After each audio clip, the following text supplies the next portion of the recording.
आज के इस वीडियो में कक्षा 10 का इंग्लिश पेपर सेट 5 2024 817 HL का हम वर्णन करने जा रहे हैं और इसको सावधानीपूर्वक इसको स्मरण करिए, जो आपके भावी परीक्षा के लिए काफ़ी उपयोगी होगा। और यह पेपर सेट अब हम शुरू करने जा रहे हैं। क्रमशः प्रश्न संख्या 1 से 3 तक हम मल्टीपल चॉइस क्वेश्चन शुरू करने जा रहे हैं, जो पार्ट ए का ये क्वेश्चन है। Read the following passage carefully and choose the correct option to answer the questions that follow. नीचे जो प्रश्न दिया गया है, इस पैसेज पर आधारित उस प्रश्न का उत्तर दीजिए।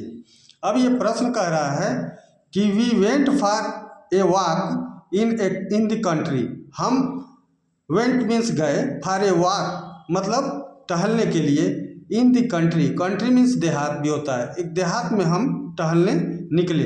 We went to see an exhibition in the town. हम वहाँ पर देखे कि एक एग्जाइबिशन मीन्स प्रदर्शनी है, इन द टाउन मीन्स कस्बे में। We saw a temple surrounded by thick mango tree. मैं वहाँ देखा कि एक टेम्पल है, एक मंदिर है, जो चारों तरफ से वह मंदिर क्या है, मैंगो ट्रीज, आम के पेड़ों से घिरा हुआ है। It was held in a green park.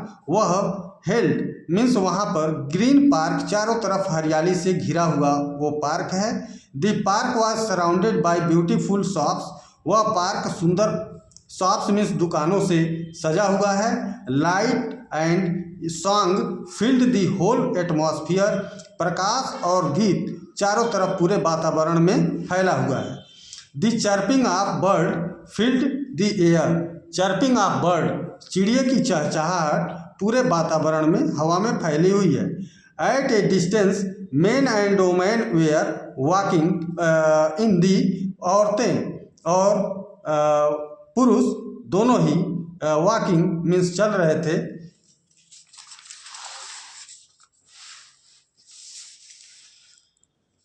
In the fields means उस मैदान में। दे वेयर क्राउडिंग दी स्टॉल. और वे स्टॉल्स में छोटी छोटी दुकानों के सामने उनकी भीड़ लगी हुई थी। Small children were playing under the trees. छोटे छोटे बच्चे उस पेड़ के नीचे खेल रहे थे। दे वेयर सिटिंग ऑन दी मेरी go round.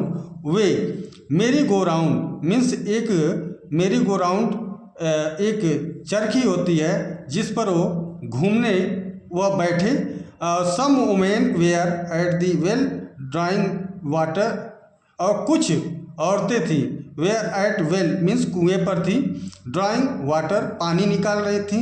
Some boys and girls were looking at a small open circus. कुछ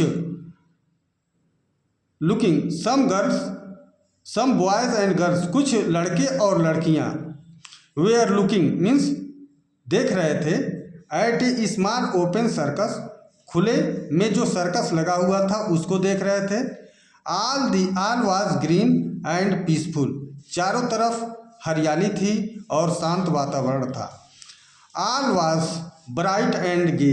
चारों तरफ सब चीज़ें ब्राइट चमकीला थी और गे मीन्स आनंददायक था। इस प्रकार से ये पैसेज पूरा मैंने अर्थ किया कहा और इस पर आधारित प्रश्न संख्या 1 को हम देख रहे हैं कि what surrounded the temple which was held in A green park. उस हरे पार्क में वह क्या सराउंडेड हुआ था, जो मंदिर के चारों तरफ था, तो वह क्या था, मैंगो ट्रीज था। वह ऑप्शन संख्या डी ये सही होगा, मैंगो ट्रीज। वहाँ पर बॉयज एंड गर्ल्स इसका जिक्र नहीं है, ऑप्शन बी है। ब्यूटीफुल शॉप्स, इसकी बात उसमें नहीं पूछ रहा है। और सी है लाइट एंड सॉन्ग, इसकी बात नहीं। इसमें पूछ रहा है कि किससे घिरा हुआ वो वातावरण था, तो ऑप्शन डी सही होगा, मैंगो ट्रीज। प्रश्न संख्या 2 है all was green and peaceful, all was bright and gay, what does it suggest. यह क्या हमें सुझाव देता है, यह किस प्रकार की बात बताता है, तो इसमें नॉइजी एटमॉस्फियर, शोर शराबा वाला एटमॉस्फियर, ये गलत है। बी है सेंसेशनल एटमॉस्फियर, यह एकदम संवेदनशील वातावरण बताया है। और सी है कोजी एटमॉस्फियर, कोजी एटमॉस्फियर भी नहीं बताया है, वहाँ का आरामदायक वातावरण को नहीं वर्णन किया है। डी है अनहेल्थी एटमॉस्फियर, अस्वस्थ वातावरण, ये भी गलत है, ऑप्शन बी सही होगा। प्रश्न संख्या 3 है which word in the passage is opposite of city, city का अपोजिट इस पैसेज में क्या है? तो जैसा कि मैंने पहले ही अर्थ में कहा कि कंट्री यहाँ ग्रामीण और देहात से भी अर्थ लिया जाता है, इस वजह से ऑप्शन ए सही होगा। ऑप्शन बी है एग्जाइबिशन प्रदर्शनी, इसका कोई मतलब नहीं है। सी है एटमॉस्फेयर वातावरण, और बी है अर्बन विदेश, इससे कोई मतलब नहीं है। प्रश्न संख्या 4 से 8 तक choose the correct option to answer the following question. अब इसमें चौथा प्रश्न है Priya had finished her lunch before the bell, Priya अपने नाश्ते को समाप्त कर ली बिफोर द बेल। अब यहाँ देखिए बिफोर के पहले ये पास्ट परफेक्ट टेंस है, हैड फिनिश्ड, तो यहाँ पास्ट इंडेफिनिट होगा, इस वजह से पास्ट इंडेफिनिट में क्रिया की second form ring wrong, second form wrong होगा, बाकी सारे ऑप्शन गलत हैं। प्रश्न संख्या 5 है people who watch and listen to speech are called, वो लोग जो सुनते हैं और देखते हैं उसको क्या कहा जाता है? लिसनर्स, ये तो केवल श्रोता हो गए, सुनने वाले। बी है वॉचर, केवल देखने वाले। सी है हियरर्स, ये भी केवल कान से सुनने वाले। डी है ऑडियंस, ये श्रोता और दर्शक ये दोनों माने जाते हैं, इस वजह से ऑप्शन डी सही होगा। प्रश्न संख्या 6 है rearrange the following word cluster to make a meaningful sentence, ये शब्दों के समूह को मीनिंगफुल बताना है, तो इसे मीनिंगफुल के लिए देखिए यहाँ ऑप्शन 6 का ए सही होगा। अब कैसे ए सही होगा? यहाँ दिया है दिस, पहले नंबर पर लिखेंगे, दूसरे नंबर पर सहायक क्रिया, तीसरे नंबर पर ये आर्टिकल दी प्लेस के बाद यहाँ पर कंजंक्शन हो जाएगा वेयर, चौथा वेयर के बाद सब्जेक्ट फिर आ जाएगा और फिर उसके बाद वर्ब आना चाहिए, तो वाज आ जाएगा, यहाँ मतलब ये 5वां हो जाएगा, 6वां वाज हो जाएगा और 7वां बर्न हो जाएगा, इस वजह से इसमें ऑप्शन ए सही होगा कि दिस इज द प्लेस, यह वही स्थान है वेयर आई वाज बर्न, जहाँ मेरा जन्म हुआ था। प्रश्न संख्या 7 है which of the following word is miss spelled, नीचे के शब्द में कौन सा शब्द है जो मिस स्पेल्ड है, जिसकी स्पेलिंग गलत है? तो इसमें मिस स्पेल्ड कौन सा है? इसमें मिस स्पेल्ड एसेसन, एसेसन ये गलत है, और यहाँ पर एसेसन ऑप्शन ए सही होगा, एसेसन, और एसेसन यहाँ इसी की स्पेलिंग गलत है, मिस स्पेल्ड है, ACCESSION होना चाहिए, यहाँ ION, इसलिए मिस स्पेल्ड ये है, बाकी सब के सब ऑप्शन सही हैं। प्रश्न संख्या 8 है fill in the gap with a suitable preposition, इसमें प्रीपोजिशन बताना है खाली स्थान में। Ankit is worried, Ankit worried चिंतित था, हिज फेल्योर अपनी असफलता से, वरीड अबाउट हो जाएगा, ऑप्शन डी सही होगा। वरीड के बाद प्रीपोजिशन अबाउट होता है, बाकी और ऑप्शन इन, ऑफ और इनटू ये गलत है। अब हम प्रश्न संख्या 9 से 10 तक का इस पैसेज से हम वर्णन करेंगे। पहले इस पैसेज का अर्थ कहने जा रहे हैं। कह रहा है पैसेज, यह पैसेज प्रोज से लिया गया है। वन ऑफ द एम्प्लॉइज, उनमें से एक कर्मचारी, हु वाज ए पोस्टमैन, जो पोस्टमैन था, and also helped at the post office, जो पोस्ट ऑफिस में सहायता करता था, went to his boss laughing, अपने मालिक के पास हंसते हुए गया, हार्टली मतलब पूरी आत्मीयता से, and showed him the letter to God, और उसे भगवान के पास जो पत्र लिखा गया था उसको उस मालिक को दिखाया। Never in his career as a postman, अपने पूरे लाइफ टाइम में एक पोस्टमैन के रूप में कभी भी नहीं देखा। हैड ही नो, कभी भी ऐसा नहीं जाना। डेट एड्रेस, इस प्रकार के पता को। मतलब वो पोस्टमैन ऐसा था कि अपने पूरे लाइफ में इस प्रकार का एड्रेस नहीं पाया था कि जो भगवान के पास पत्र लिखा हो। दी पोस्टमास्टर, अब पोस्टमास्टर की बात कर रहा है, कैसे है? ए फैट एमिएबल फिलो, एक मोटा एमिएबल मिलनसार व्यक्ति था।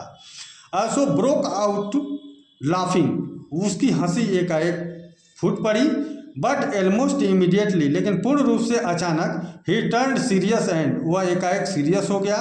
Typing the later on his desk, अपने डेस्क पर पत्र को थपथपाते हुए कमेंटेड, उस पर टिप्पणी लिखा। व्हाट फैथ, ओह क्या विश्वास है। I wish I had the faith of the man, मेरी इच्छा है कि यह आदमी के अंदर यह विश्वास बना रहे।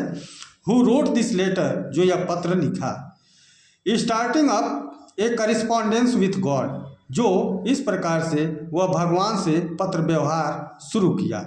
अब इससे आधारित प्रश्न है, प्रश्न संख्या 9।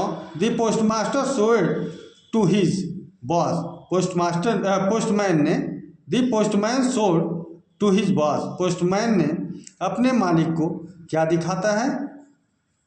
ए पेन, पेन नहीं दिखाया। बी है ए स्टैम्प पेपर, स्टैम्प पेपर नहीं दिखाया। सी है एन इंकपॉट, एक दावत, ये भी गलत है। ए लेटर दिखाया, ऑप्शन डी सही है। प्रश्न संख्या 10 है। द पोस्टमास्टर वाज, पोस्टमास्टर था ए फ्रॉड, फ्रॉड नहीं था।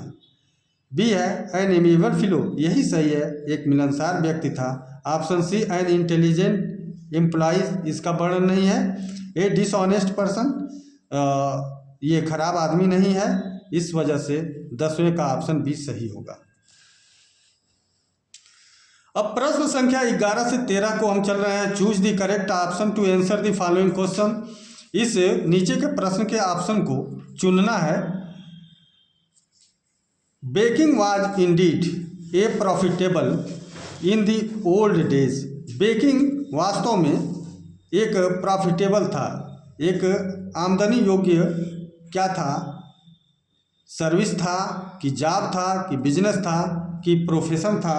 इस वजह से इसमें जो किताब में दिया है उसमें सी का वर्णन है, एक बिजनेस के रूप में है। 11 का ऑप्शन बी।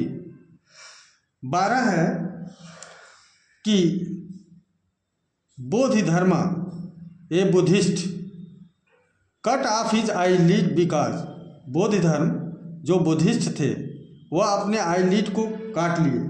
क्यों काट लिए? इसलिए कि ही वाज लुनेटिक, ये भी गलत है। ही वाज ए स्टूपिड, वह मूर्ख थे। He felt sleepy during meditation, वो ध्यानावस्था में नींद महसूस करते थे, इस वजह से वो अपनी आई लीड को काट लिए। प्रश्न संख्या 13 है। फॉर द फर्स्ट 24 आवर्स, पहले 24 आवर्स मीन्स 24 घंटे में, मिजविल वाज नाइदर हॉस्टाइल नॉट, मिजविल न तो उसमें रहा और न ही हेल्पफुल, अपोज, न तो कोई अपोज ही किया, न तो कोई विरोध कार्य ही किया। अब प्रश्न संख्या 14 से 15 है, ये पोयम का लाइन है, इसको देखा जाए। The fog comes, fog means होता है कोहरा, कम्स मीन्स आता है। ऑन लिटिल कैट फीट, एक लिटिल कैट फीट मीन्स छोटी सी बिल्ली के पैरों के रूप में, मतलब बहुत चुपके से कोहरा आता है। इट सीट्स लुकिंग, वह ऐसे आता है जैसे दिखाई देता है ओवर हार्बर एंड सिटी, और पूरी की पूरी सिटी के जो हार्बर है, बंदरगाह है, वो पूरे रूप से उसे आच्छादित कर देता है। ऑन साइलेंट बंचेज, और साइलेंट मीन्स होता है बहुत चुपके से। हॉन्चेज, हॉन्चेज मीन्स होता है वहाँ पर ठिठुर करके बैठ जाना, हॉन्चेज। एंड देन मूव ऑन, और धीरे धीरे करके मूव ऑन मीन्स आगे की ओर बढ़ता जाता है। मतलब बिल्ली का बच्चा जिस तरह से अपने पीठ को निकाल करके कुबड़ को उभार करके चुपके से बैठता है और फिर धीरे धीरे आगे की ओर बढ़ता है, उसी तरह से कोहरा भी चारों तरफ आच्छादित हो जाता है। इस पर आधारित प्रश्न है। प्रश्न 14 है। How does the fog come, fog कैसे आता है।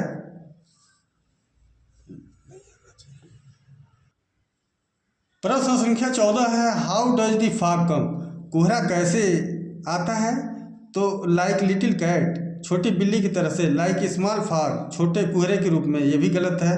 सी है लाइक क्रोकोडाइल, मगरमच्छ के रूप में, ऐसा नहीं है। डी है लाइक फेरोसियस स्टॉर्म, तूफानी आक्रामक तूफान के रूप में, ये गलत है। ऑप्शन ए सही होगा, लाइक लिटिल कैट। ऑप्शन 15 है, क्वेश्चन 15 है, इसके ऑप्शन देखिए कि what does it refer to in the poem. इसमें इट का अर्थ क्या है इस पोएम में, ये पूछा है। तो इस पोएम में इट का अर्थ है फॉग, बिल्ली के रूप में कोहरा ही चारों तरफ, इट मीन्स उस कोहरे को बताया है, फॉग चारों तरफ घेर लेता है। प्रश्न संख्या 16 से 20 तक अब हम क्लियर करने जा रहे हैं, जिसके ऑप्शन को आप देखिए।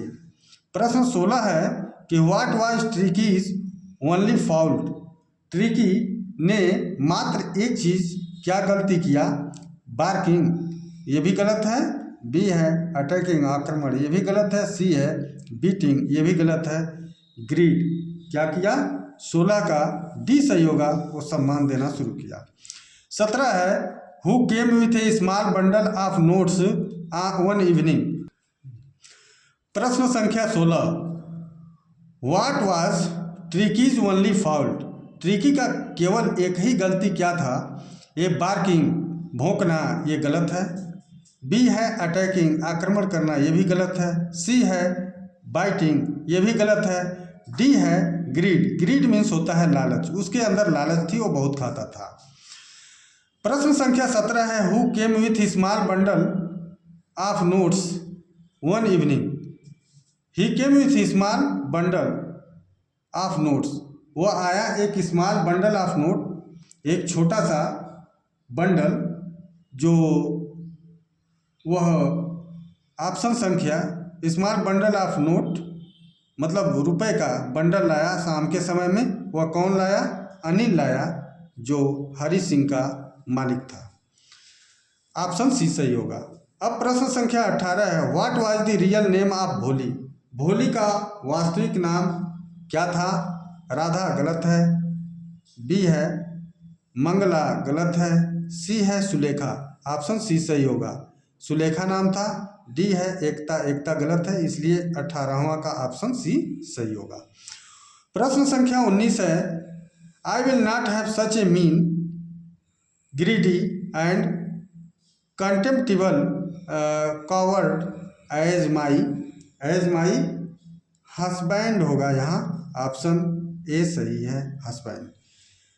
अब इस MCQ क्वेश्चन का लास्ट क्वेश्चन है 20वां। We established a model library in their capital city of, capital city of कहाँ पर मॉडल लाइब्रेरी शुरू करना चाहा है, ये है जर्मनी में, ऑप्शन सी सही होगा 20वें क्वेश्चन का।